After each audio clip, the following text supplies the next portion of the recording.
ನಾನೀಗ ಕೇರಳ ರಾಜ್ಯದ ತ್ರಿಶೂರ ಜಿಲ್ಲೆಯ ತ್ರಿಶೂರದಲ್ಲಿ ವಡಕ್ಕಂ ನಾದನ್ ಅನ್ನುವಂತಹ ಪ್ರಸಿದ್ಧ ಪುಣ್ಯಕ್ಷೇತ್ರದಲ್ಲಿದ್ದೀನಿ. ನನ್ನ ಕ್ಯಾಮ್ರಾದ ಹಿಂಭಾಗ ದೃಶ್ಯದನ್ನು ಕೂಡ ನೀವು ಗಮನಿಸ್ತಾ ಇರ್ಬೋದು. ಈಗಾಗಲೇ ಕೇರಳದ ವಿಧಾನಸಭಾ ಚುನಾವಣೆಯ ಪೈಕಿಯಲ್ಲಿ ತ್ರಿಶೂರ ಜಿಲ್ಲೆ ಸುಮಾರು 14 ವಿಧಾನಸಭಾ ಕ್ಷೇತ್ರಗಳು ಬರುತ್ತೆ. ಈಗಾಗಲೇ ತ್ರಿಶೂರ ಜಿಲ್ಲೆಯ 14 ವಿಧಾನಸಭಾ ಕ್ಷೇತ್ರಗಳ ಪೈಕಿ ಗುರುವಾಯೂರು ವಿಧಾನಸಭಾ ಕ್ಷೇತ್ರದಲ್ಲಿ ನಾನು ನಿಮಗೆ ಈಗಾಗಲೇ ಅಲ್ಲಿರುವಂತಹ ಅಭ್ಯರ್ಥಿಗಳ ವಿವರ ಹಾಗೂ ಅಲ್ಲಿರುವ ಗ್ರೌಂಡ್ ರಿಪೋರ್ಟನ್ನು ಕೊಟ್ಟಿದ್ದೇನೆ. ಇವಾಗ ಸದ್ಯ ನಾನು ತ್ರಿಶೂರ ಜಿಲ್ಲೆಯಲ್ಲಿದ್ದೀನಿ, ಅಂದರೆ ತ್ರಿಶೂರ ವಿಧಾನಸಭಾ ಕ್ಷೇತ್ರದಲ್ಲಿದ್ದೀನಿ. ಸದ್ಯ ಈ ಒಂದು ತ್ರಿಶೂರ ವಿಧಾನಸಭಾ ಕ್ಷೇತ್ರದಲ್ಲಿ 3 ಜನ ಅಭ್ಯರ್ಥಿಗಳು ಕಣದಲ್ಲಿರುವಂಥದ್ದು. ಅಂದರೆ UDF ಅಭ್ಯರ್ಥಿಯಾಗಿ ರಾಜನ್ ಜೆ ಪಲ್ಲನ್, ಹಾಗೆ LDF ಅಭ್ಯರ್ಥಿ ಆಲಕೊಂಡ ಲೀಲಾಕೃಷ್ಣನ್ ಅವರು ಕೂಡ ಪ್ರಬಲ ಅಭ್ಯರ್ಥಿ ಅಂತಲೇ ಹೇಳ್ಬೋದು. ಹಾಗೆ NDA ಅಭ್ಯರ್ಥಿಯಾಗಿ ಪದ್ಮಜಾ ವೇಣುಗೋಪಾಲ್ NDA ಅಭ್ಯರ್ಥಿ. ಒಂದಷ್ಟು ಫೈಟ್ಗಳು ಇದೆಯಾ ಇಲ್ವಾ ಅನ್ನುವಂಥ ಚರ್ಚೆ ಆಗ್ತಿದೆ. ಆದರೆ ಹೆಚ್ಚಾಗಿ ಇಲ್ಲಿ ಟಫ್ ಕ್ಯಾಂಡಿಡೇಟ್ ಅಂತ ಹೇಳಿದರೆ LDF ಮತ್ತು UDF.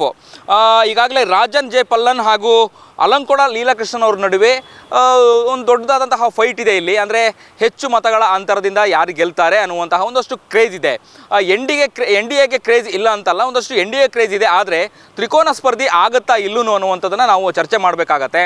ಹಾಗಾಗಿ ಈ ಒಂದು ಕೇರಳ ರಾಜ್ಯದ ವಿಧಾನಸಭಾ ಕ್ಷೇತ್ರದ ಚುನಾವಣೆಯ ಪೈಕಿಯಲ್ಲಿ ಈ ಒಂದು ತ್ರಿಶೂರ್ ವಿಧಾನಸಭಾ ಕ್ಷೇತ್ರನೂ ಕೂಡ ಒಂದು ಗಮನ ಸೆಳೆಯುವಂತಹ ಕ್ಷೇತ್ರ ಆಗಿರ್ಬೋದು. ಹಾಗಾಗಿ ಈಗಾಗಲೇ ತ್ರಿಶೂರ ವಿಧಾನಸಭಾ ಕ್ಷೇತ್ರದಲ್ಲಿ 3 ಜನ ಅಭ್ಯರ್ಥಿಗಳು ಕ್ಯಾಂಪೇನ್ ಮಾಡ್ತಾ ಇದ್ದಾರೆ, ಮತಯಾಚನೆ ಮಾಡ್ತಿರುವಂಥದ್ದು. ಮನೆ ಮನೆಗೆ ತೆರಳಿ ಹಾಗೆ ಸರ್ಕಲ್ನಲ್ಲಿ ಮತ್ತು ಗ್ರಾಮಗಳ ಮಟ್ಟದಲ್ಲೂ ಕೂಡ ಇಳಿದು ಮನೆ ಮನೆಗೆ ಹೋಗಿ ಮತಯಾಚನೆ ಕೂಡ ಮಾಡ್ತಾ ಇದ್ದಾರೆ ಅಂತಲೇ ಹೇಳ್ಬೋದು. ಇನ್ನು LDFನ ಅಭ್ಯರ್ಥಿ ಆಗಿರುವಂತಹ ಲೀಲಾಕೃಷ್ಣನ್ ಈ ಬಾರಿ ಹ್ಯಾಟ್ರಿಕ್ಕನ್ನು ಗೆಲ್ಲುತ್ತೆ ನಮ್ಮ ಸರ್ಕಾರ, ಪಿಣರಾಯಿ ವಿಜಯನ್ ಸರ್ಕಾರ ಮತ್ತು ಕೇರಳ ರಾಜ್ಯವನ್ನು ಆಳುತ್ತೆ ಅನ್ನುವಂತಹ ಒಂದಷ್ಟು ಆತ್ಮವಿಶ್ವಾಸನ ಇಟ್ಕೊಂಡಿದ್ದಾರೆ. ಆದರೆ ಪಿಣರಾಯಿ ವಿಜಯನ್ ಅವರ ಸರ್ಕಾರವನ್ನು ಬೀಳಿಸ್ತೀನಿ ಅನ್ನುವಂತಹ ಒಂದು ಹುಮ್ಮಸ್ಸಿನಲ್ಲಿ, ಕಾನ್ಫಿಡೆನ್ಸಲ್ಲಿ UDF ಅಭ್ಯರ್ಥಿ ರಾಜನ್ ಜೆ ಪಲ್ಲನ್ ಅವರು ಕೂಡ ಇರುವಂಥದ್ದು.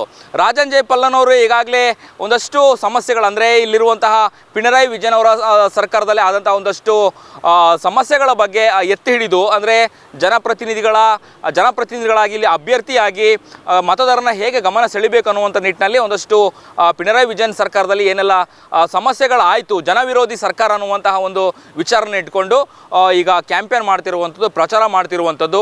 ಕಾದು ನೋಡಬೇಕು ಈ ಒಂದು 3 ಜನ ಅಭ್ಯರ್ಥಿಯ ಪೈಕಿ ತ್ರಿಶೂರ ವಿಧಾನಸಭಾ ಕ್ಷೇತ್ರದಲ್ಲಿ ಮತದಾರರು ಯಾರನ್ನು ಗೆಲ್ಲಿಸ್ಕೊಂಡು ಬರ್ತಾರೆ ಅನ್ನುವಂಥದ್ದನ್ನು ನಾವು ಸದ್ಯ ಕಾದು ನೋಡಬೇಕಾಗಿರುವಂಥದ್ದು. ಹಾಗೆ ಇನ್ನಷ್ಟು ಹೆಚ್ಚಿನ ಕೇರಳ ರಾಜ್ಯದ ಚುನಾವಣೆಯ ಮತ್ತಷ್ಟು ಅಪ್ಡೇಟ್ ಗ್ರೌಂಡ್ ರಿಪೋರ್ಟನ್ನು ನಾನು ನಿಮಗೆ ಕೊಡುವಂತಹ ಪ್ರಯತ್ನವನ್ನು ಮುಂದಿನ ದಿನಗಳಲ್ಲಿ ನಾನು ಮಾಡುವಂಥದ್ದು. ಹಾಗಾಗಿ ಈಗ ಸದ್ಯ ನಾನು ತ್ರಿಶೂರ ವಿಧಾನಸಭಾ ಕ್ಷೇತ್ರದಲ್ಲಿದ್ದೀನಿ, ಗ್ರೌಂಡ್ ರಿಪೋರ್ಟ್ ನಾನು ನಿಮಗೆ ಕೊಡ್ತಾ ಇದ್ದೀನಿ. ಹಾಗೆ ನೆಕ್ಸ್ಟು ಕೂಡ ಬೇರೆ ಬೇರೆ ಭಾಗಗಳಿಗೆ ಅಭ್ಯರ್ಥಿಗಳನ್ನು ಮಾತಾಡಿಸುವಂಥ, ಹಾಗೆ ಅಲ್ಲಿರುವಂತಹ ಕ್ಯಾಂಪೇನ್ಗಳನ್ನು ಯಾವ ರೀತಿಯಾಗಿ ಮಾಡ್ತಾ ಇದ್ದಾರೆ, ಕೇರಳ ರಾಜ್ಯದಲ್ಲಿ ಚುನಾವಣೆ ಯಾವ ರೀತಿಯಾದಂತಹ ಒಂದು ಕ್ಯಾಂಪೇನ್ ಮಾಡ್ತಾರೆ, ಕರ್ನಾಟಕ ರಾಜ್ಯದ ಚುನಾವಣೆಯ ಮತಯಾಚನೆಗೂ ಹಾಗೂ ಕೇರಳದ ರಾಜ್ಯದಲ್ಲಿರುವಂತಹ ಮತಯಾಚನೆಗೆ ಏನು ಡಿಫ್ರೆನ್ಸ್ ಇರುತ್ತೆ ಅನ್ನುವಂಥದ್ದನ್ನು ನಾನು ನಿಮಗೆ ಕಂಪ್ಲೀಟ್ ಗ್ರೌಂಡ್ ರಿಪೋರ್ಟನ್ನು ಕೊಡ್ತಾ ಹೋಗ್ತೀನಿ. ಕ್ಯಾಮ್ರಾ ಪರ್ಸನ್ ಕೀರ್ತಿ ಜೊತೆ ಅಭಿಜಿತ್ ಗಣೇಶ್, ಕರ್ನಾಟಕ ಟಿವಿ, ತ್ರಿಶೂರ್, ಕೇರಳ. ನೀವು ಸಣ್ಣ ಆಗ್ಬೇಕಲ್ವಾ? ಅದು ಒಂದು ಉತ್ತಮ ಆಹಾರದಿಂದ ಸಣ್ಣ ಆಗ್ಬೇಕಲ್ವಾ? ಪ್ರತಿದಿನ ನಮ್ಮ ಜೀನಿ ಸ್ಲಿಮ್ ನ ಯೂಸ್ ಮಾಡಿ ಯಾವುದೇ ಸೈಡ್ ಎಫೆಕ್ಟ್ ಇಲ್ದಂಗೆ ನೀವು ಸಣ್ಣ ಆಗ್ತೀರಾ.